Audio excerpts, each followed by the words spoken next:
Assalamu alaikum students, how are you? Hope you are doing well at home.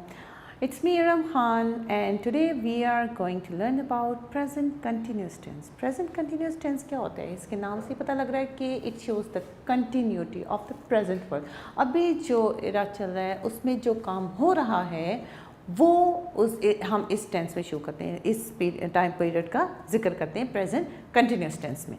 अच्छा, present continuous tense हम लोगों को कैसे पता लगता है कि प्रेजेंट कंटिन्यूस टेंस है? इफ़ वी टॉक अबाउट कि मैं अभी क्या कर रही हूँ, I am teaching you, I am what I am doing, teaching you.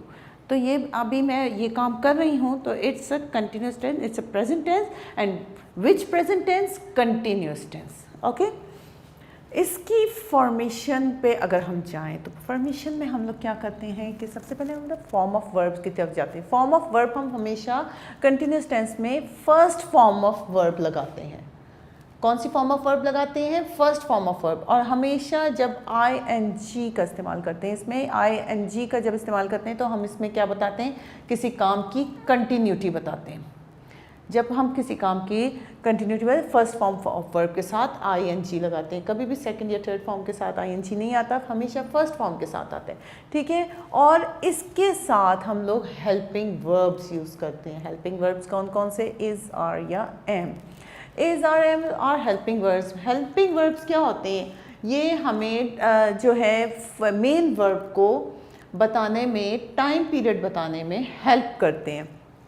जैसे अभी जो टाइम पीरियड है कंटिन्यूस टेंस है, तो कंटिन्यूस टेंस में मैं जो हेल्पिंग वर्ब यूज़ करूँगी इसका मतलब है वो प्रेजेंट टेंस है। अगर मैं इसकी जगह वॉज वर्ब यूज़ करती हूँ तो वो पास्ट टेंस की बात हो जाएगी। लेकिन क्योंकि हम लोग helping verb is, are, am यानी फर्स्ट फॉर्म या base form of verb use कर रहे हैं तो इससे हमें पता लग रहा है कि ये I am talking about present. And I N G से हमें पता लग रहा है कि ये कंटिन्यूस टेंस है। ठीक है, इसकी formation of verb, formation of sentence क्या होती है कि अफर्मेटिव में हम लोग सबसे पहले सब्जेक्ट जो काम कर रहा है उसकी बात करते हैं, फिर इज़, आर या एम का इस्तेमाल करते हैं। इज़ हम कब यूज़ करते हैं? जब हम थर्ड पर्सन सिंगुलर की बात करते हैं। थर्ड पर्सन सिंगुलर, मैं बात कर रही हूँ, I am the first person, you are the listener, you are the second person, and to whom we are talking about, the thing we are talking about or the era we are talking about, if it's singular, it's a third person singular, हम is लगाएंगे। अगर हम plural की बात करते हैं तो हम आर लगाएंगे। हमेशा आई के साथ एम आता है। आई के साथ ना इज आता है ना आर आता है, आई के साथ हमेशा एम आता है। फिर फर्स्ट फॉर्म ऑफ वर्ब लगाएंगे क्योंकि हेल्पिंग वर्ब के फ़ौरन बाद मेन वर्ब आता है। There is nothing in between. ठीक है, हेल्पिंग वर्ब के फ़ौरन बाद क्या आता है? Main verb. मेन वर्ब के साथ हम लोग आई एन जी का यूज़ करते हैं और फिर ऑब्जेक्ट जिस चीज़ पे काम हो रहा होता है हम उसकी बात करते हैं। और अगर हम नेगेटिव में जाएं तो नेगेटिव में सब्जेक्ट के बाद इज़ या आर या एम डिपेंड करता है ऑन द सब्जेक्ट कि सब्जेक्ट सिंगुलर है या प्लूरल है। फिर नॉट का यूज़ करते हैं, फिर फर्स्ट फॉर्म ऑफ वर्ब, इसके साथ फिर हम लोग लगाते हैं आई एन जी और फिर हम लगाते हैं ऑब्जेक्ट। ठीक है, और अगर हम लोगों को ये नेगेटिव के लिए, और अगर हम लोगों को इंट्रोगेटिव बनाना हो तो इंट्रोगेटिव में हम लोग क्या करते हैं कि जो हमारा हेल्पिंग वर्ब्स हैं उसको हम लोग पहले ले आते हैं। और इफ़ हेल्पिंग वर्ब से पहले हम लोगों ने कोई क्वेश्चन पूछा है तो वो क्वेश्चन वर्ड पहले आ जाएगा और इसके बाद इज़, आर, एम का वर्ड आएगा और फिर सब्जेक्ट, फिर form of verb plus I N G, form of verb plus और इसके साथ आ जाएगा आई एन जी और इसके बाद ऑब्जेक्ट। ठीक है, I N G shows the continuity of work. For example, if I said the birds, birds क्या है? सब्जेक्ट है।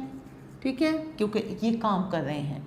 अब यहाँ पर बर्ड्स जो है वो प्लूरल है, तो प्लूरल के बाद हम लोग कौन सा लगाएंगे? आर। आर जो है वो प्लूरल के लिए यूज़ होता है। प्लूरल जब हम लोग करते हैं तो हम आर का इस्तेमाल करेंगे। और हॉप की जगह जब हम आई एन जी लगा देंगे तो हॉपिंग, उनकी कंटिन्यूटी शो हो रही है कि बर्ड्स जो है वो हॉप कर रहे हैं, फुदक रहे हैं। ठीक है, तो I N G, hopping around. if I said that in negative, convert it into negative, then what will you say? The birds are not hopping around. R के फ़ौरन बाद, हेल्पिंग वर्ब के फ़ौरन बाद नॉट का यूज़ हो गया, इसके बाद हम लोगों ने मेन वर्ब लगा दिया. और अगर मैं पूछूं कि it's change the sentence, can you change the sentence into interrogative, then what will you say, what will you do? You will just put the helping verb first and then the subject, और फिर इसके बाद the rest of the sentence will remain same. Are the birds hopping around? इसी तरह अगर हम singular third person की बात करते हैं, फॉर एग्जाम्पल शी और अलीज़ा, और if you talk about उज़मा, any other girl or boy or any other animal, हम उसकी बात करते हैं तो हम इट के साथ इस का इस्तेमाल करेंगे because the subject is singular. क्या है सब्जेक्ट? सिंगुलर. जब सब्जेक्ट सिंगुलर होगा तो हम इसका यूज़ करेंगे. She is combing. कॉम्बिंग जो है ing लग जाएगा तो combing her hair. She is not combing her hair. Is she combing her hair? ठीक है, यहाँ पे हेल्पिंग वर्ब पहले आ गया, सब्जेक्ट बाद में आ गया, और इसके बाद rest of the sentence will remain same. और यहाँ पर शी इज़ के फ़ौरन बाद नॉट का इस्तेमाल आया और ing. अगर मैं इसको अपने ऊपर लेके जाऊँ, आई, तो आई के साथ कौन सा मैंने हेल्पिंग वर्ब बताया? एम. कौन सा? Am. I am reading a book. यहाँ पे I am reading a book, मैं किताब पढ़ रही हूँ. I am not reading a book, मैं किताब नहीं पढ़ रही हूँ. और जब मैं इंट्रोगेटिव में करूँगी तो am I reading a book, क्या मैं किताब पढ़ रही हूँ. यहाँ पे हम लोगों को जो हेल्पिंग वर्ब है उनसे पता लग रहा है कि ये प्रेजेंट टेंस है, और ing से पता लग रहा है कि it's a present continuous tense. ठीक है, is, are, am, was, were, would, could, might, do, does, all these are helping verb which help the main verb to tell which is the time period it's going through. ठीक है, I hope इसकी आपको समझ में आई होगी. अच्छा, best way ये होता है टेंसेस के लिए कि आप कोई भी जब आप रीडिंग करते हैं या आप कोई भी स्टोरी पढ़ते हैं तो उसमें आप देखें कि कौन सा वर्ब, कौन सा टाइम पीरियड की बात हो रही है या कौन सा जो वर्ब है वो यूज़ हुआ है. अगर तो वो प्रेजेंट वर्ब यूज़ हुआ है तो आप उससे पहले देखिए हेल्पिंग वर्ब कौन सा लगा हुआ है. अगर हेल्पिंग वर्ब जो है वो पास्ट में है या प्रेजेंट में है, इसका मतलब है या तो अगर पास्ट में तो वो पास्ट की बात हो रही है, और अगर प्रेजेंट में तो वो प्रेजेंट की बात हो रही है.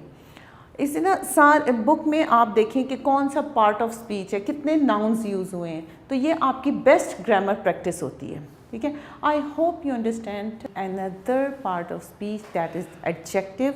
What is adjective? Adjective is the word which describe noun. जो भी नाउन की क्वालिटी है उसको बयान करता है वो एडजेक्टिव कहलाता है. For example, I said, when I said that I went to a beautiful place, तो वो जो प्लेस है वो कैसी है? ब्यूटीफुल है. प्लेस इज़ अ नाउन, और जो ब्यूटीफुल है वो उसका एडजेक्टिव कहलाएगा जो उसकी क्वालिटी बयान कर रहा है. For if I said I have one thumb, मेरे पास एक अंगूठा है, तो मेरी अंगूठे की क्वालिटी क्या है? I have one. तो वन जो है वो एडजेक्टिव कहलाएगा. द बोर्ड इज़ वाइट, इसकी क्वालिटी क्या है बोर्ड की? The board is white. तो ये वाइट जो है इसकी क्वालिटी होगी और दैट्स कॉल्ड एडजेक्टिव. एडजेक्टिव के आगे से डिग्रीज होती हैं. ठीक है, जो डिग्रीज होती हैं वो कौन सी होती है? एक तो उसकी बेस फॉर्म होती है एडजेक्टिव, इसकी फिर एक कंपैरेटिव डिग्री होती है, एक सुपरलेटिव डिग्री होती है. कंपैरेटिव डिग्री क्या होती है? Comparative degree when we compare something with another. मैं कहूँ this pen is more smaller than yours, तो जो स्मॉलर होगा वो कंपैरेटिव डिग्री होगी. I am comparing the one pen with another, तो ये कंपैरिजन होगा. This is the smallest. तो जब मैं स्मॉलेस्ट की बात करूँगी तो मैंने उसमें ओवरऑल सब में एक को चूज़ किया, दैट्स कॉल्ड सुपरलेटिव डिग्री. ठीक है, जब हम दो चीज़ों को कंपेयर करेंगे कंपैरेटिव, और जब हम ओवरऑल एक सिलेक्शन देंगे तो वो कहलाएगी सुपरलेटिव डिग्री। ठीक है, इसमें भी रेगुलर और इरेगुलर होती हैं। रेगुलर कौन सी होती है? जिसको हम लोग जो है वो ER या EST लगा के हम लोग, या मोर या मोस्ट लगा के हम लोग उसके कंपैरेटिव और सुपरलेटिव डिग्री बना लेते हैं। ठीक है, ये एडजेक्टिव होते हैं, ये कंपैरेटिव होते हैं, और ये सुपरलेटिव। ठीक है, टॉल, टॉलर, टॉलेस्ट, ER लगा के हम कंपैरेटिव बना देते हैं, और EST लगा के हम लोग सुपरलेटिव बना देते हैं। लेकिन बाज़ जो होते हैं उनको हम लोग मोर या मोस्ट के तौर पे भी यूज़ है, वो भी मैं आपको बताती हूँ कि वो मोर और मोस्ट हम लोग कब यूज़ करते हैं। हम पहले रेगुलर इरेगुलर के बारे में पढ़ लें। इरेगुलर कौन से होते हैं? जिसके हम लोग टोटली स्पेलिंग ही चेंज कर देते हैं, जैसे गुड, बेटर एंड बेस्ट। ठीक है, मैं गुड, गुडर, गुडेस्ट नहीं बोलूँगी। ठीक है, इसको हम लोग, ये इसकी बेस फॉर्म है एडजेक्टिव, ये कंपैरेटिव डिग्री और ये सुपरलेटिव डिग्री। इसी तरह bad, worse, worse, comparative degree और ये superlative degree. Little, less, least, ये क्योंकि इसकी टोटली इनके स्पेलिंग्स ही चेंज हैं तो हम इसको इरेगुलर फॉर्म ऑफ एडजेक्टिव कहेंगे। अच्छा जी, बाज़ होते हैं हम लोग उनके साथ ER लगा के हम लोग उसकी कंपैरेटिव डिग्री बना देते हैं, और बाज़ जो होते हैं उनके साथ EST लगा के हम लोग उनकी सुपरलेटिव डिग्री बनाते हैं। लेकिन कुछ सेंटेंसेस ऐसे, कुछ वर्ड्स ऐसे होते हैं जिसको हम लोग मोर या मोस्ट करते हैं। मोर कंपैरेटिव डिग्री में यूज़ करते हैं और मोस्ट जो होते हैं वो सुपरलेटिव डिग्री में यूज़ करते हैं। कैसे? जब हमने ER का यूज़ करना होता है तो हम लोग क्या करते हैं? जब हमारे पास वन सिलेबल वर्ड या two syllable word if ends with vowel sound. For example, syllable क्या होते हैं? सबसे पहले सिलेबल होते हैं वॉवल साउंड। एक जो आप वर्ड अटर कर रहे हैं उसमें कितनी वॉवल साउंड्स आ रही हैं, that's called syllable. For example, I said easy, easy, इसमें दो वॉवल साउंड आ रही, ईजी। ठीक है, इसमें दो वॉवल साउंड आ रही है। ठीक है, तो मैं इसको जब हमारे पास, अगर हमारे पास वॉवल साउंड पे आउट के एंड करें, क्योंकि सिलेबल जो होते हैं हमेशा साउंड्स होती हैं, स्पोकन में हम लोग इसको जो है लेके जाते हैं, यूज़ करते हैं। तो मैं इसके सामने, मैं इसकी जब कंपैरेटिव डिग्री बनाऊंगी तो मैं करूंगी, और ये अगर Y एंड के किसी भी स्पेलिंग के एंड में Y आ रहा होगा तो मैं Y को I की जगह कन्वर्ट कर दूंगी और ER लगा दूंगी, तो इसकी कंपैरेटिव डिग्री हो जाएगी। और जब मैं इसकी सुपरलेटिव डिग्री बनाऊंगी तो ये मैं ईजीएस्ट, ठीक है, Y को हटा के मैं I लगा दूंगी। जब भी कोई स्पेलिंग Y से एंड हो रही होती है तो हम लोगों ने जब उसकी कंपैरेटिव डिग्री बनानी होती है और सुपरलेटिव डिग्री बनानी होती है तो we omit the Y and हम लोग उसकी जो साउंड वॉवल होता है हम उसको लगा देते हैं। ठीक है, नैरो, नैरो, ओ की वॉइस आ रही है, narrow.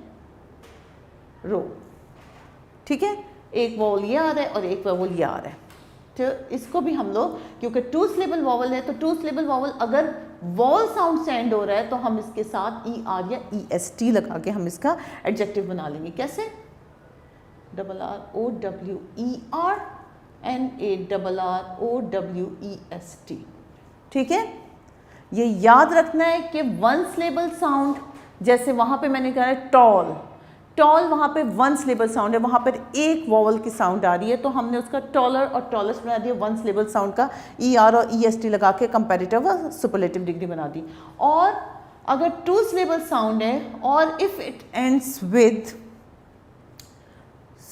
vowel sound, then you will change it into comparative degree, changing it with ER and EST. more और most कब लगाते हैं? more कंपैरेटिव में लगाते हैं, ये कंपैरेटिव के लिए यूज़ होती है और ये सुपरलेटिव के लिए यूज़ होती है। ठीक है, किस वक्त लगाते हैं? 3 or more सिलेबल। जब हमारी किसी भी स्पेलिंग में 3 या 3 से ज़्यादा सिलेबल यूज़ हो रहे होते हैं उस वक्त, या हमारी सिलेबल साउंड कॉन्सोनेंट से एंड हो रही होती है। 2 सिलेबल साउंड जब वोवल से एंड होगी तो ER लगाना है। 2 सिलेबल साउंड जब कॉन्सोनेंट से एंड होगी तो आप लोगों ने उसके साथ मोर या मोस्ट लगाने। फॉर एग्जाम्पल ब्यूटीफुल, इसमें कितने आ रहे हैं? एक वोवल ये है, ब्यू, यू की आवाज़ आ रही है, टी, फुल, उल की आवाज़ आ रही है। ठीक है, 3 वोवल्स हैं तो हम इसके साथ मोर ब्यूटीफुल और मोस्ट ब्यूटीफुल लगा देंगे। ठीक है, अच्छा जी, यहां पर 2 वोवल साउंड है, कॉम्प्लेक्स, 2 सिलेबल साउंड है। 2 सिलेबल साउंड के साथ एंड किससे हो रहा है? एक्स से, और ये कॉन्सोनेंट वॉइस है। तो जब कॉन्सोनेंट वॉइस से आ रही है तो बेशक 2 सिलेबल है, इसके साथ भी हम लोग मोर कॉम्प्लेक्स और मोस्ट कॉम्प्लेक्स लगाएंगे। ठीक है, इसी तरह मैसिव, मैसिव, आई की आवाज़ आ रही है और ए की आवाज़ आ रही है तो हम इसके साथ हम लोग लगाएंगे मोर कॉम्प्लेक्स, मोस्ट मैसिव।